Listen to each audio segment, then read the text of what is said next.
Jenny தன் குழந்தையோட parent வீட்டில் இருக்கிறத பார்த்துட்டு ஸ்ட்ரீட் பீப்புள் எல்லாருமே டீசிங் பண்ண ஆரம்பிக்கிறாங்க. அடுத்து பார்த்திங்க அப்படின்னா ரிலேட்டிவ்ஸ். ஸோ ஜெனியோட ஹஸ்பண்ட் ஃபேமிலியும் ஒரு சைடு வந்து பேசிகிட்ருக்காங்க ஜெனியை அப்படின்னு சொல்லலாம். ஸோ ஜெனி இதனால் ரொம்ப மன உளைச்சலில் இருக்காங்க அப்படின்னு கூட சொல்லலாம். ஸோ ஐசோலேட் தனியாக தான் இருக்காங்க அப்படின்னு கூட சொல்லலாம். ஸோ சந்தோஷமாக இருந்த வாழ்க்கை இப்போ வந்து தனி மரமானு சொல்லுவாங்க இல்லையா? ஸோ அது மாதிரி தனிமையில் ஜெனியோட லைஃப் அப்படிங்கிறது அவங்களோட வீட்டில் போயிட்டே இருக்குது அப்படின்னு சொல்லலாம். ஸோ ஜெனி இப்படி தனியாக இருக்கிறத பார்த்தா அவங்களுடைய எதிரி அந்த ஒன் சைட் லவர்ஸ்ன்னு இருக்காங்க இல்லையா? ஸோ இவங்களுக்கு ரொம்ப சந்தோஷமாக இருக்குது. ஏன்னா ஜெனியினுடைய வாழ்க்கை அப்படிங்கிறது கட் ஆகிடுச்சு அப்படின்னு அவங்க என்ன பண்ணுறாங்க, இமேஜின் பண்ணி ரொம்ப சந்தோஷமாக இருக்காங்க அப்படின்னு கூட சொல்லலாம் ஜெனியை பார்த்துக்கிட்டே. இப்போ ஜெனியோட லைஃப்பில் ஜெனியோட ஃபேமிலி மெம்பர்ஸ் எல்லாருமே வந்து ஜெனியை வந்து கண்ட்ரோல் பண்ண ஸ்டார்ட் பண்ணுறாங்க. ஸோ ஜெனியை டாமினேட் பண்ண நினைக்கிறாங்க. இது ஜெனிக்கு சுத்தமாக தெரியல, யார் இதெல்லாம் பண்ணுறாங்க பின்னாடி பேக்ரவுண்டில் அப்படிங்கிறது தெரியல. ஜெனியை பற்றி இவங்க ராங்காக வீடியோஸ் வெளியில் போட்டு மீடியா இன்ஸ்டாகிராம் சேனல்ஸில் போட்டு மக்களுக்கு காமிச்சாங்க இல்லையா? ஸோ அதனால் ஜெனி எங்கே போனாலும் இவங்களுக்கு பின்னாடி ஒரு கூட்டம், இவங்களுக்கு தெரியாத அன்னோன் பாய்ஸ் அப்படிங்கிறவங்க கமெண்ட்ஸ் பாஸ் பண்ணிக்கிட்டே வராங்க. ஸோ ஜெனியை டீஸ் பண்ணுறாங்க அப்படின்னு சொல்லலாம். சம்டைம்ஸ் ஜெனியை வந்து ஒரு ஐட்டம் கேர்ள் மாதிரியே அவங்க ட்ரீட் பண்ண ஆரம்பிக்கிறாங்க. ஸோ 500 rupees வரியா அப்படிங்கிற மாதிரி கூட கேட்குறாங்க. ஸோ இதெல்லாம் ஜெனிக்கு கேட்கும்போதே பயங்கர இரிட்டேட்டாகவும் இருக்குது, கோவமும் வருது. யார் இதெல்லாம் உங்களுக்கு பண்ணுறா, எப்படி இதெல்லாம் உங்களுக்கு தெரியுது அப்படிங்கிற மாதிரி அவங்க யோசிக்கிறாங்க. நாம் படித்து விட்டு இப்படியெல்லாம் ஒரு பேர் வாங்கணுமா அப்படிங்கிற மாதிரி அவங்க ரொம்ப யோசிக்க ஆரம்பிச்சிட்டாங்க ஜெனி தன்னோட லைஃப்பில். ஸோ இதெல்லாம் யார் பண்ணது அப்படின்னா கண்டிப்பாக ஜெனியை பிடிக்காதவங்க தானே பண்ணுவாங்க. இப்போ ஜெனி ஹஸ்பண்டோட சிஸ்டர் ஜெனிக்கு கால் பண்ணி பிளாக்மெயில் பண்ணுறாங்க, த்ரெட்டன் பண்ணுறாங்க. அதாவது என்னுடைய தம்பி வந்து என் அம்மாவுக்கு தான் சொந்தம், உனக்கு சொந்தம் இல்லை. ஸோ உன்னை வந்து நான் கொழுத்திருவேன் உயிரோட அப்படிங்கிற மாதிரி மிரட்டுறாங்க. ஜெனி வந்து ஒன்றுமே சொல்லலை. ஓகே, நீங்கள் பேசினதை நான் ரெக்கார்ட் பண்ணிக்கிறேன் அப்படின்னு சொல்லிட்டு முடிஞ்சால் செஞ்சுப்பார் அப்படின்னு சொல்லிட்டு ஃபோனை வச்சிடுறாங்க. ஸோ இப்படி ஜெனியோட ஃபேமிலி ஸ்ட்ரகிளில் போயிட்டுருக்கும்போது ஜெனி வந்து இந்த டிப்ரெஷன்லேருந்து வெளியில் வரதுக்காக அகெயின் நம்ம ஜாப் சர்ச் பண்ணலாம், வேலைக்கு போகலாம் அப்படிங்கிற மாதிரி யோசிக்கிறாங்க. ஸோ தான் வேலை பார்த்த அதே காலேஜில் திருப்பி வந்து கல்லூரிக்கு மெயில் போடுறாங்க, ஏதாவது ஜாப் ஆப்பர்ச்சுனிட்டிஸ் இருக்குமா அப்படிங்கிற மாதிரி. அகெயின் ஜெனி இன்டர்வியூ அட்டென்ட் பண்ணுறாங்க அதே காலேஜில். ஸோ திரும்பி செலக்ட் ஆகுறாங்க, ஒர்க் போகிறாங்க. பட் ஆனால் அதுவும் 2 months தான். அந்த அளவுக்கு அவங்களுக்கு ஃபஸ்ட்டு வேலை பார்த்து இருந்தக்கூடிய ரெஸ்பெக்ட் அப்படிங்கிறது செகண்ட் டைம் அவங்களுக்கு இல்லை அப்படின்னு தான் சொல்லணும். ஏன்னா பிரின்ஸிபல் அப்படிங்கிறவர் டோட்டலாக சேஞ்ச் ஆகிருக்காரு. ஜெனியை பற்றின பேட் கமெண்ட்ஸ் அப்படிங்கிறத அவங்க க்ரியேட் பண்ணி வச்சுருக்காங்க அப்படிங்கிறத ஜெனி அண்டர்ஸ்டாண்ட் பண்ணுறாங்க. ஸோ அந்த வேலையும் அவங்களுக்கு 2 months கம்ப்ளீட் ஆகிடுது, வெளியில் வேணான்ட்டு வந்துடுறாங்க. ஸோ இதை ஃப்ரீ சர்வீஸாக தான் பண்ணுறாங்க, ஒரு சேலரி கூட அவங்கக்கிட்டேருந்து வாங்கலை அப்படின்னு தான் சொல்லணும். இப்படி ஜெனி கல்லூரிக்கு போயிட்டு வர டைம் பார்த்திங்க அப்படின்னா அப்போ ட்ரெயின் ஃபெசிலிட்டி இல்லை, பஸ்ஸில் தான் போகணும். ஸோ தன்னுடைய அப்பா பஸ்லேயே போகிறாங்க. அப்படி போகும்போது பார்த்திங்க அப்படின்னா பஸ் ஸ்டாப்பில் நின்றுக்கிட்டு இவன் சந்திரோடைய ஆட்கள் அப்படிங்கிறவங்க அவங்களுடைய க்ளோஸ் ரிலேஷன்ஷிப். ஸோ இவங்க ஜெனியை ஃபாலோ பண்ண ஆரம்பிக்கிறாங்க அகெயின். ஸோ டீஸ் பண்ண ஆரம்பிக்கிறாங்க. இன்னும் மேரேஜ் லைஃப்பாக அங்கே போயிட்டு இவங்க கல்யாணம் பண்ணலை, வேறு விதமாக இருந்துட்டு வந்தாங்க அப்படிங்கிற மாதிரி சொல்கிறாங்க. ஏன்னா ஏரியா நேம் மும்பைங்கிறதுனால இவங்க என்னென்னலாம் க்ரியேட் பண்ண முடியுமோ அந்த மாதிரி க்ரியேட் பண்ணி ஜெனியை ரொம்பவே டீஸ் பண்ணுறாங்க பஸ் ஸ்டாப்பில் அப்படின்னு சொல்லலாம். ஜெனியான பப்ளிக்கில் எதுவுமே பேச மாட்டாங்க.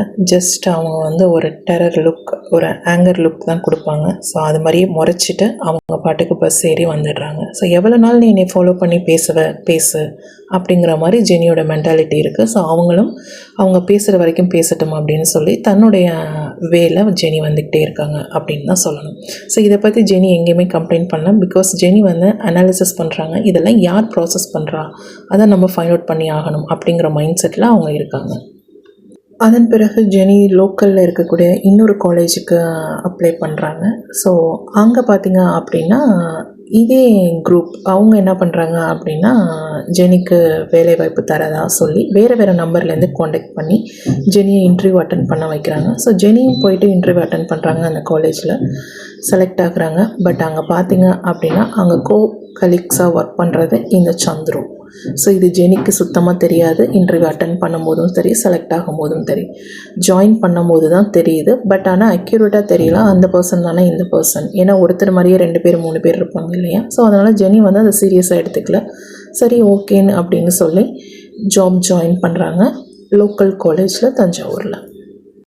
அப்படி தன்னோட ஒர்க்கை அவங்க டீச்சிங் ஸ்டார்ட் பண்ணிகிட்ருக்காங்க. அதே சமயம் பார்த்திங்க அப்படின்னா ஜெனியை பற்றின கமெண்ட்ஸ் அப்படிங்கிறது மேரேஜ் லைஃப், பர்சனல் லைஃப்பை எல்லாருமே காலேஜில் பேச ஆரம்பிக்கிறாங்க. ஜெனிக்கு இது ரொம்ப இரிட்டேட்டாக இருக்குது. ஸோ யார் இந்த இன்ஃபர்மேஷன்லாம் உங்களுக்கு சொல்கிறது அப்படின்னு கேட்டால், ஜெனியோட ரிலேட்டிவ் இருக்காங்க இல்லையா, ஜெனியோட பாட்டி. ஸோ அந்த பாட்டியோட பேத்தி, அதாவது ஜெனியோட சித்தப்பா பொண்ணு. ஸோ அவங்க பார்த்திங்க அப்படின்னா அதே காலேஜில் படிக்கிறாங்க. ஸோ இவங்க என்ன பண்ணுறாங்க அப்படின்னா அங்கே உள்ள டீச்சர்ஸ் ஸ்டூடெண்ட்ஸ் கிட்ட ஜெனியோட மேரேஜ் லைஃப், பர்சனல் லைஃப்பை பற்றி பேசுகிறாங்க. ஸோ எங்கள் பாட்டி தான் இந்த மாதிரி மாப்பிள்ளை பார்த்தாங்க, ஸோ அவங்களுக்குள்ள தான் இந்த மாதிரி பிரச்சனை அப்படிங்கிற மாதிரி அங்கே இன்ஃபர்மேஷன் போகுது. ஸோ இதனால் ஜெனியோட பர்சனல் லைஃப்பில், ஒர்க்கிங் பிளேஸில் பேசுகிறாங்க. ஜெனிக்கு இது ரொம்ப இரிட்டேட்டே ஆகுது அப்படின்னு சொல்லலாம். ஜெனியோட கலீக்ஸாக இந்த சந்துரு, அந்த கூட்டாளிகள் அங்கே இருக்காங்க இல்லையா. ஸோ அவங்களும் என்ன பண்ணுறாங்க அப்படின்னா ஜெனியோட பர்சனல் லைஃப்பில் இன்டர்ஃபியர் ஆகுறாங்க. ஸோ ரொம்ப அட்வான்டேஜ் எடுக்கிற மாதிரி இருக்குது. ஸோ ஜெனிக்கு அங்கே பிடிக்கல வேலை பார்க்க. ஸோ உடனே தன்னுடைய ஜாபை ரிசைன் பண்ணிவிட்டு வந்துடுறாங்க லோக்கல் காலேஜ்லேருந்து. அதே சமயம் ஜெனி வந்து டிஸ்ட்ரிக்ட் கலெக்டர், மாவட்ட ஆட்சியரை பார்த்து மனுவும் கொடுக்குறாங்க. ஸோ இந்த மாதிரி என்னோடய லைஃபுக்கு ஒரு சொல்யூஷன் வேணும், எனக்கு ஏதாவது ஒரு வேலை வாய்ப்பு கொடுங்க, நான் என் குழந்தைய பார்த்துப்பேன் அப்படிங்கிற மாதிரி பெட்டிஷன் கொடுக்குறாங்க. இப்போ ஜெனியோட வீட்டுக்கு எய்த்தாப்பில் இருக்கக்கூடிய ஆள் சந்துரு. ஸோ இவன் என்ன பண்ணுறான் அப்படின்னு பார்த்தீங்க அப்படின்னா ஜெனியை பற்றின இன்ஃபர்மேஷன் எல்லாத்தையும் ஜெனியோட ஹஸ்பண்ட் ஃபேமிலிக்கு, அதாவது நாகப்பட்டினத்தில் இருக்கக்கூடிய ஜெனியோட ஹஸ்பண்டோட அக்காவுக்கு இன்ஃபர்மேஷன் பாஸ் பண்ணுறான். ஸோ இவங்களும் அவங்களும் ரொம்ப க்ளோஸ் ரிலேஷன்ஷிப்பில் இருக்காங்க. ஜெனியோட வீட்டில் எல்லா பொருளையும் திருடுறது, ஸோ ஹஸ்பண்டை பற்றின டீட்டெயில்ஸ், இன்ஃபர்மேஷன், சர்டிஃபிகேட்ஸ் அதாவது இருந்தால் அதை எடுத்து கொண்டு போய் அவங்க கிட்டே கொடுக்குறது, ஜெனி எங்கே போகிறாங்க வராங்க, ஸோ எல்லா இன்ஃபர்மேஷனும் அப் டு டேட் ஜெனியோட ஹஸ்பண்ட் ஃபேமிலிக்கு பாஸ் பண்ணுறது தான் இந்த ஆப்போசிட்டில் இருக்கக்கூடிய சந்துருவோட ஒர்க்காக இருக்குது அப்படின்னு கூட சொல்லலாம். ஸ்ட்ரெயிட்டில் ஜெனி எந்த வித டிசிஷனும் எடுக்க முடியல, எந்த ஜாபுக்கும் போக முடியல. ஸோ அந்த அளவுக்கு அவங்களோட லைஃப்பில் ஃபுல் லாக்டவுன் போட்ட மாதிரி ஒரு பிரேக் அப்படிங்கிறது இருக்குது. ஜெனியோட மேரேஜ் லைஃப் தான் இப்போ ரிலேட்டிவ்ஸ்க்கு எல்லாத்துக்கும் ஹெட்லைன்ஸ் அப்படின்னு சொல்லலாம். ஸோ டெய்லி ஜெனியோட லைஃப்பை பற்றி வீட்டில் பேசுகிறது, கமெண்ட்ஸ் பாஸ் பண்ணுறது அப்படிங்கிறது ரிலேட்டிவ்ஸ் சைடு போயிட்டே இருக்குது.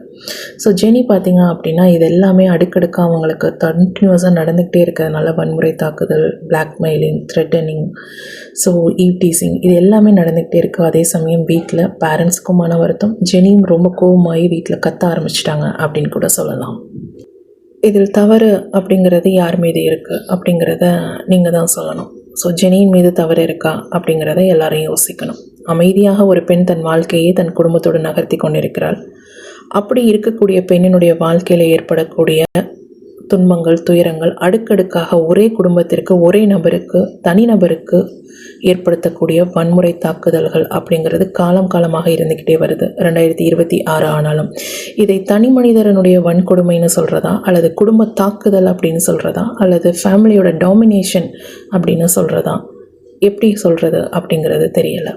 பட் ஜெனிக்கு இழைக்கப்பட்ட அநீதிகள் அப்படிங்கிறது அதீதம். From the bottom floor, now they see my name on every door. Yeah, they call me